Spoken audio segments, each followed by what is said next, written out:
এবার ঈদুল আজহায় দেশের একদিকে থাকবে ঝড় বৃষ্টি, অন্যদিকে থাকবে ভ্যাপসা গরম।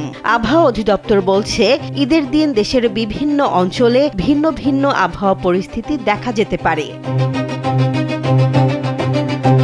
আবহাওয়া অধিদপ্তরের ঝড় সতর্কীকরণ কেন্দ্রের আবহাওয়াবিদ জানিয়েছেন, রংপুর, ময়মনসিংহ, সিলেট বিভাগের পাশাপাশি ঢাকা বিভাগের পূর্বাঞ্চলের কয়েকটি জেলায় বৃষ্টির সম্ভাবনা বেশি। বিশেষ করে নরসিংদী, নারায়ণগঞ্জ, মানিকগঞ্জ ও কিশোরগঞ্জ এলাকায় ঈদের আগে, ঈদের দিন এবং পরের কয়েকদিন মাঝারি থেকে ভারী বৃষ্টি হতে পারে।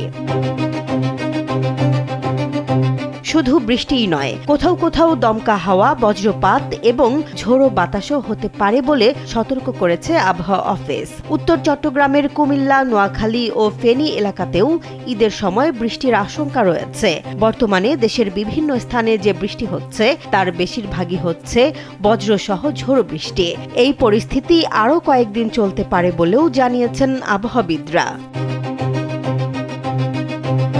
অন্যদিকে দেশের দক্ষিণ পশ্চিমাঞ্চলে বাড়তে পারে তাপপ্রবাহ। খুলনা বিভাগের বিভিন্ন জেলা, রাজশাহী, পাবনা ও ঈশ্বরদী অঞ্চলে ঈদের সময় হালকা থেকে মাঝারি তাপপ্রবাহ বয়ে যেতে পারে। তবে তাপপ্রবাহ না থাকলেও সারা দেশেই ভ্যাপসা গরম অনুভূত হবে বলে জানিয়েছে আবহাওয়া অধিদপ্তর। বর্ষা পুরোপুরি শুরু না হওয়া পর্যন্ত, অর্থাৎ জুনের প্রথম সপ্তাহ পর্যন্ত এই অস্বস্তিকর আবহাওয়া থাকতে পারে।